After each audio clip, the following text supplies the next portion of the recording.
tahun lebih, pendidikan di Indonesia berlangsung secara virtual. Namun, akhirnya angin sejuk datang di tanggal 30 Maret 2021 kemarin, yang menyatakan melalui surat keputusan bersama 4 menteri yang salah satu instruksinya berisi mengenai pemberian opsi sekolah tatap muka. Keputusan ini ditindaklanjuti dengan adanya uji coba sekolah tatap muka yang berlangsung dalam 2 periode atau 2 tahap. Keputusan ini tentu saja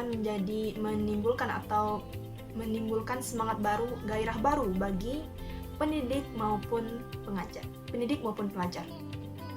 Namun, bagaimana sih sebenarnya antusiasme, tanggapan, dan persiapan sekolah dari point of view para pengajar? Maka dari itu, hari ini telah terhubung bersama saya melalui virtual dengan salah seorang pengajar yang nantinya akan menjalankan kebijakan ini langsung di lapangan, yaitu dengan Bu Intan, salah seorang pengajar di SMA N42 Jakarta. Ya. Halo, selamat pagi Bu. Selamat pagi Bu Intan.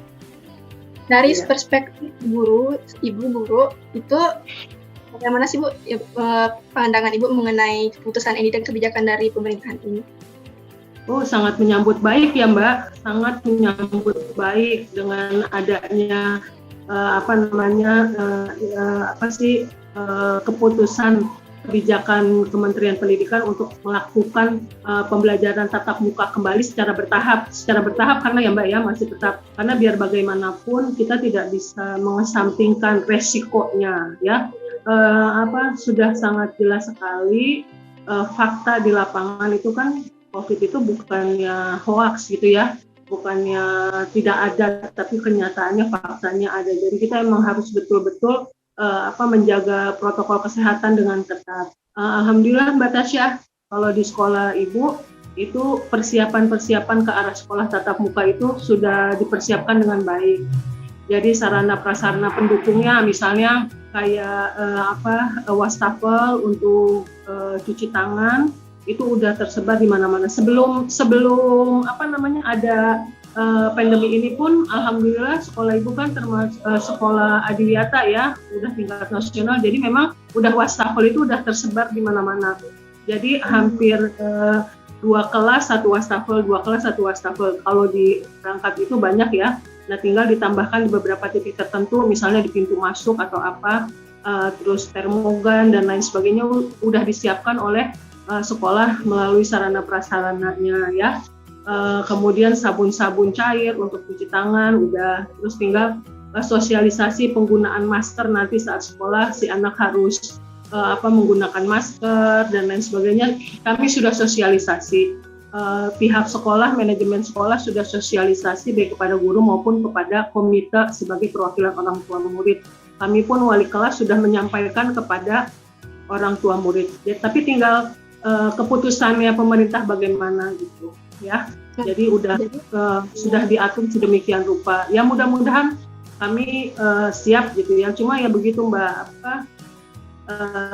tetap harus waspada ya, karena tidak bisa dipungkiri memang faktanya itu kan banyak ya, bahkan di lingkungan kami sekitar pun baik di lingkungan sekolah maupun di lingkungan rumah itu kan sangat banyak yang terpapar ya, sampai banyak yang meninggal gitu Mbak. Tapi kalau ditanya bagaimana tanggapannya, seneng banget Mbak. Seneng banget. Pertama kan beda ya kalau kita pendidik gitu ya sama anak murid, kalau langsung face to face kan ada gestur yang kita bisa lihat sama anak gitu. Karena kalau misalnya tatap muka begini kan sulit ya. Terus masalah kedisiplinan juga gitu kan berbeda lah antara pembelajaran jarak jauh dengan tatap muka langsung. Baik Bu. Jadi kalau dari SMA N42 Jakarta udah menjalankan tatap muka ke depannya. Jadi sosialisasi dari kebijakan ini sendiri sudah disetujui wali murid gitu ya? kemarin kita melakukan survei Mbak. Jadi sebelum persiapan ini kan kita harus ada di dua arah, harus ada di tengah-tengah ya, antara kebijakan pemerintah dengan orang tua murid menyetujui atau tidak. Jadi sekolah kami ini sudah melakukan survei Mbak, beberapa kali survei, nggak hanya satu kali, tentang rencana sekolah tatap muka. Apakah orang tua bersedia atau tidak, kan karena kalau yang dari Pak Presiden kemarin sampaikan, kemudian dari kementerian juga kan menyatakan semuanya itu, tapi tergantung orang tua, ya kan ya. Kalau orang tua mengizinkan, maka silakan diperkenankan. Ya, anaknya pun nggak bisa dipaksakan 100% harus semua gitu. Jadi kalau orang tuanya mengizinkan silakan, kalau enggak ya kita guru-guru bersiap dengan blended learning ya. Jadi kita memadukan antara pembelajaran daring dengan luring gitu. Ya apa boleh buat ya Mbak, kita harus survive namanya kondisi seperti ini, bagaimana caranya Mbak. Jadi kami melakukan survei Mbak, dari beberapa kali survei. Waktu survei pertama 50-50. 50% orang tua murid menyambut baik tatap muka, 50% menolak gitu. Tapi makin kesini melihat situasi kondisi, jadi ternyata orang tua juga banyak yang menginginkan segera sekolah tatap muka, karena kan orang tua yang tahu di rumah bagaimana anaknya belajar di rumah gitu kan ya. Nah, jadi secara psikologis juga kan memang nggak bagus, apalagi anak SMA, seumuran SMA itu tidak berinteraksi dengan temannya, tidak bersosialisasi juga kan kurang bagus ya. Ya mungkin setahun 3 semester ini ya apa boleh buat ya, tapi kan kalau memang sudah kita bisa siap gitu, nggak ada salahnya, karena itu tadi Mbak, basically-nya manusia adalah makhluk sosial yang harus berinteraksi, bersosialisasi. Itu kan pendewasaan secara psikologis ya. Nah, kalau tidak ada sarana untuk mereka berinteraksi, bersosialisasi, ya nanti bisa-bisa karakter manusia jadi berubah. Ya. Nah, untuk persiapan, kan tadi kata Ibu tadi persiapannya udah berlangsung, udah dilaksanakan. Kemudian untuk sebentar. Ya. Nah, kemungkinan kan persiapan udah berlangsung untuk peraturan bagaimana sekolah nantinya akan menjaga keketatan protokol kesehatan itu, apakah sudah diatur atau masih dalam rancangan? Sudah diatur Mbak, sudah diatur. Tapi kan kita tetap harus menunggu fixnya nanti, karena ini sudah diatur, tapi masih nanti tergantung bagaimana perkembangan berikutnya ya. Kan karena seperti yang kita tahu ini tadi, pandemi ini kan butuh penanganan khusus dan berkembang sesuai dengan situasi kondisi yang berlangsung, yang terjadi di masyarakat ya, di lingkungan. Jadi kalau lingkungannya udah oke, udah bagus, udah bisa memungkinkan, ya nggak masalah gitu kan. Nah kita mempersiapkan sesuai dengan prosedur yang kemarin dicanangkan oleh Kemendikbud ya. Tapi kalau nanti misalnya ada perubahan lagi, kami menyiapkan kemarin sekolah itu per kelasnya 50%. Jadi jumlah siswa 36 orang per kelas, berarti yang masuk itu hanya 18 orang. Gitu ya, dari 36 kan bagi duanya 18. Tapi kan kemarin imbauan Bapak Presiden hanya 25%. Nah ini kan berarti perencanaan yang sudah kita siapkan, itu kan berarti ada perubahan lagi. Kemudian kita kan sekolah kalau di Jakarta 5 hari ya Mbak, Senin sampai Jumat. Nah itu kemarin kan menurut informasi ya, tapi kan walau alam ya, nanti regulasinya seperti apa kan tergantung regulasi yang dijalankan Kemendikbud kita.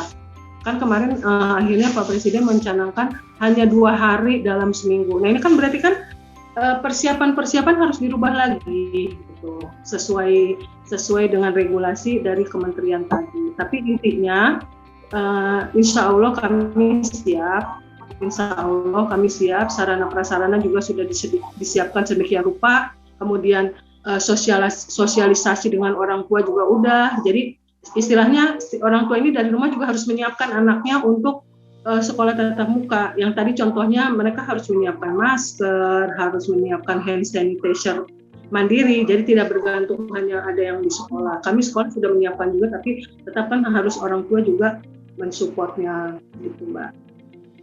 Kalau dari sisi pendidik sendiri Bu, gurunya itu ada persiapan yang berbeda nggak sih Bu dari Ada. yang siswa gitu? Ada Mbak. Kalau secara dari segi kesehatan, kami Bapak Ibu guru di DKI Jakarta ini harus sudah divaksin semua. Jadi vaksinnya ini sudah tahap kedua ya, sudah selesai semua insya Allah, kecuali 1-2 orang mungkin yang terkendala karena kondisi kesehatan ya.